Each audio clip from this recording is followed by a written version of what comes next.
Hello hi praise the lord. प्रभु यीशु मसीह के मधुर नाम में आप सभी को प्रेमी सलाम। जय यीशु मानव सेवा में आप सबका हार्दिक स्वागत है। साथ ही साथ परमेश्वर का धन्यवाद करते हैं कि हमें अलग अलग प्रकार से संदेश देने के लिए, प्रचार करने के लिए मौका प्रदान किया है। उस परमेश्वर का शुक्रिया अदा करते हैं और अलग अलग भाषाओं में हमें उसने अनुवाद करने के लिए और प्रचार करने के लिए खड़ा किया। उस परमेश्वर का धन्यवाद करते हैं। जैसे कि उत्पत्ति के 11 अध्याय में परमेश्वर ने भाषा अलग अलग लोगों के जीवन में डाल दी है। मतलब उसमें लिखा गया है भाषाओं में गड़बड़ियाँ। मतलब जो जो भाषा लोग समझने लगे उसी उसी प्रकार से लोग अपने अपने होने लगे। तो आपको यह कहना चाहता हूँ कि कोई भी प्रकार की भाषा आप बोलते हैं तो बोलिए, उसका अनुवाद जरूर कीजिएगा। और साथ ही साथ जैसे कि आज भारत देश में और अन्य देशों में, बाहर देशों में, देश विदेशों में अलग एक भाषा आ चुकी है जिसका कोई अर्थ नहीं और ना ही कोई उसका अनुवाद और ना ही कोई ठिकाना उसका बोलने का। कहाँ भी भड़ भड़ भड़ भड़ कर दिया जा रहा है। आपको ये कहना चाहता हूँ, काफी मैं उसके बारे में रोक करने के लिए कोशिश कर रहा हूँ। हालांकि आप जहाँ कहीं भी जाएंगे परमेश्वर आपके साथ होगा, लेकिन आप सही ईमानदारी के साथ परमेश्वर के वफादार बनते चले जाएंगे, तब जाके आपकी हिफाजत परमेश्वर कर लेगा। आपको बीमारी से मौत नहीं होना चाहिए। मैं आपको ये भी कहना चाहता हूँ कि काफी सेवक सेविका व विश्वासिया अभी बीमारी की हालत में अब अपने जीवन को जी रहे हैं। और आपको ये कहना चाहता हूँ, आने वाले दिनों में आपकी बीमारियों का सुधारने का व्यवस्था हम करने जा रहे हैं।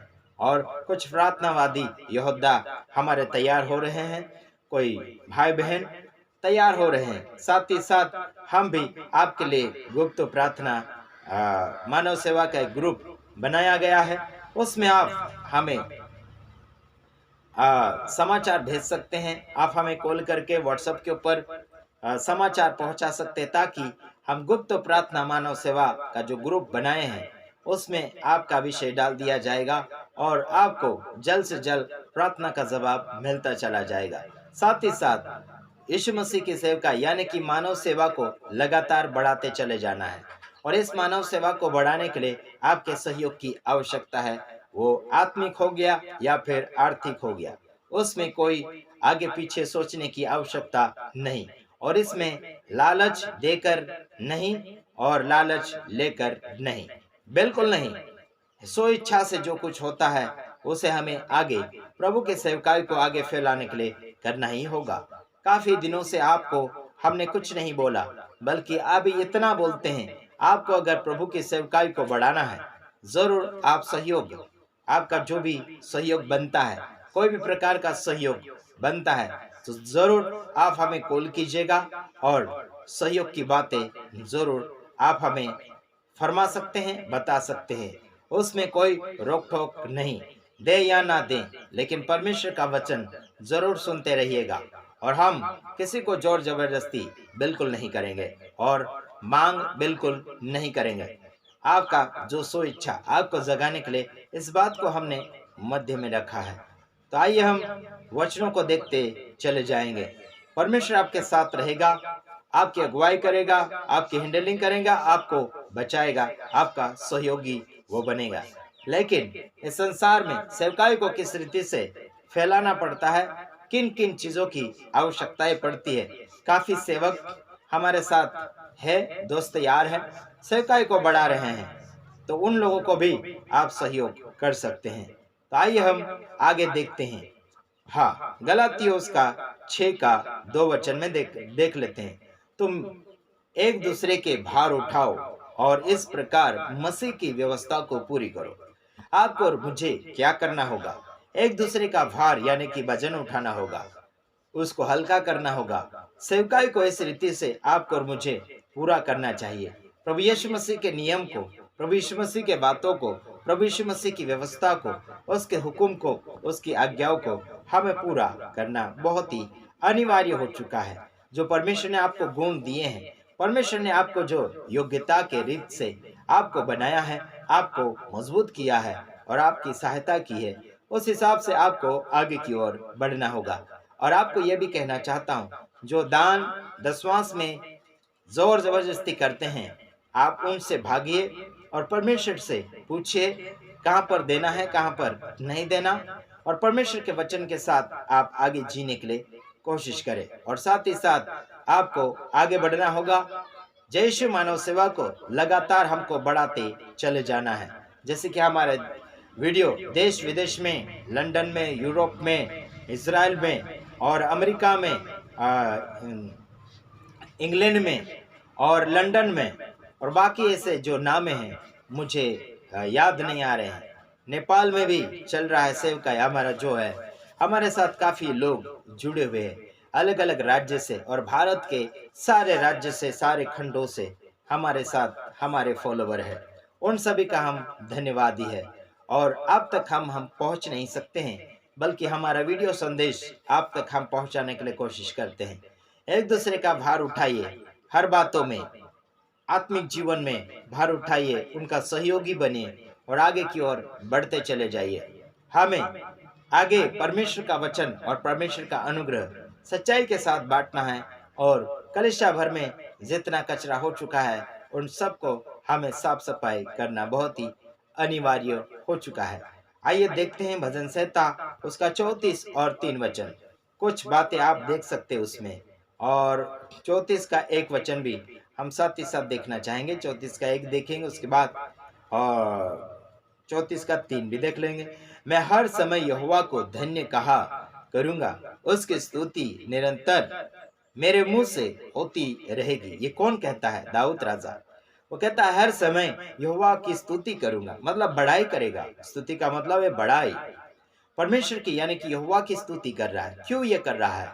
क्योंकि वो जान चुका है, मान चुका और चख चुका है, अनुभव कर चुका है। इसलिए तो आपको यही कहना चाहता हूँ, परमेश्वर को अनुभव करो और उसे जाने समझे, उसके बाद आप परमेश्वर की स्तुति कर सकते हैं। कोई जोर जबरदस्ती नहीं है। जो भी आप प्रभु के काम करते हैं, आप कोई जोर जबरदस्ती के साथ बिल्कुल ना करें। आगे वचन देखते हैं,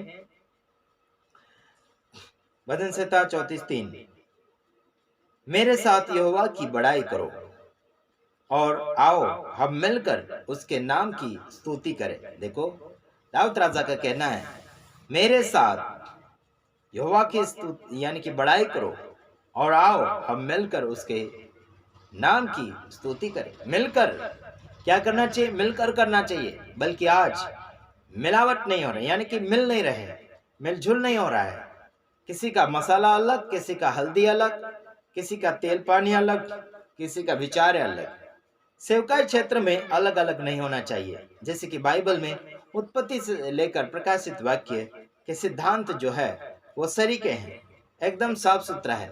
बल्कि किसी ने और चुन लिया, किसी ने और चुन लिया, दिमाग की हालत से देते चले जा रहे हैं। आपको यह भी कहना चाहता हूं कि मिलजुल कर परमेश्वर के भक्त सारे रहना चाहिए। बल्कि आज मिलजुल कर क्यों नहीं रह पा रहे? उनकी करनी के अनुसार या फिर उनके सिद्धांत डॉक्टरिन बना चुके हैं अलग अलग रीति से, उनके डॉक्टरिन के अनुसार नहीं मिल पा रहे। किसी का सिद्धांत अलग है, किसी के विचार अलग है, किसी की भाषा अलग है, और किसी का बोलना कड़क है, किसी का बोलना नरम है। इसी के कारण लोग आज मेल मिलाप की सेवकाई में बिल्कुल नहीं है। किसी की व्यवस्था नहीं ठीक है, और किसी की अगुवाई ठीक नहीं है, और किसी का नियम ठीक नहीं है ना। इसके कारण प्रॉब्लम में बढ़ते चले जा रहे हैं। तो आपको क्या लगता है कि आप सही चल रहे हैं जैसे बाइबल में लिखा गया है, और उससे आप जो भी उदाहरण निकाल रहे हैं सोच समझकर कदम बढ़ाने के लिए कोशिश कीजिएगा। मैं आशा करता हूं कि आपको प्रभु आगे बढ़ाएगा और बढ़ाता भी चला जाएगा हमेशा की तरह। आइए एक वचन बोलकर हम समाप्ति की ओर जा रहे हैं। जैसे कि हमने बोला था बीते हुए दिनों में भी, नीति वचन 3:18 में लिखा, जो बुद्धि को ग्रहण कर लेते हैं उनके लिए वह जीवन का वृक्ष बनती है, और जो उसको पकड़े रहते हैं वह धन्य है। मेरे तमाम भाइयों बहनों, बुद्धि आपके जीवन में होना चाहिए। बुद्धि का आप अच्छा सा सेवन यानी कि अच्छी सेवा कीजिए, उसे प्राप्त कर लीजिए। आपके लिए वह जीवन का झाड़ बन जाएगा। आप दूसरे के लिए एक सहारा बन जाओगे, दूसरे का आप एक हेल्पर बन जाओगे, दूसरे के छाव के लायक बन जाओगे, दूसरे को उनकी परिस्थिति से बाहर निकालने वाले बन जाओगे, और आप धन्य कहे जाओगे। धन्यता की जगत तक आप पहुंच चले जाओगे। कैसे? बुद्धि के द्वारा। बुद्धि को स्मरण कर लोगे, ग्रहण कर लोगे, मान लोगे, तो आप जीवन के झाड़ के जैसे, यानी कि आशीषित, आगे दूसरे के लिए आशीषित का कारण बन जाएंगे।